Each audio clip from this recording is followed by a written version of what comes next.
নমস্কার। কবি সুকান্ত ভট্টাচার্যের লেখা ছাড়পত্র। যে শিশু ভূমিষ্ঠ হলো আজ রাত্রে, তার মুখে খবর পেল সে পেয়েছে ছাড়পত্র এক। নতুন বিশ্বের দ্বারে তাই ব্যক্ত করে অধিকার।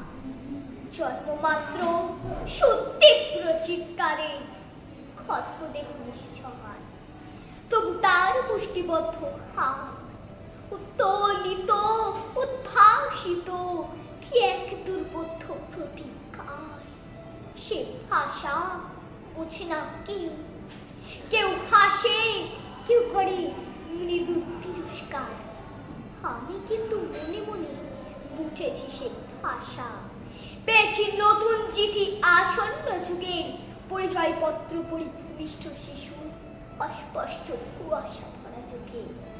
এসেছে নতুন শিশু, যাকে ছেড়ে দিতে হবে স্থান জীর্ণ পৃথিবীতে, ব্যর্থ মৃত আর ধ্বংসস্ত পিঠে। ছুরি যেতে হবে আমাদের, ছুরি ছাপো, তবু আজ যতক্ষণ দেহে আছে প্রাণ, প্রাণ বলে পৃথিবীর সরাবজন জাল, এ বিশ্বকে এ শিশুর বাসযোগ্য করে যাব আমি নবজাতকের কাছে। এ আমার দৃঢ় অঙ্গীকার।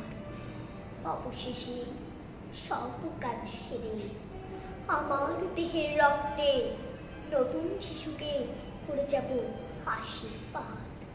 তারপর হব ইতিহাস।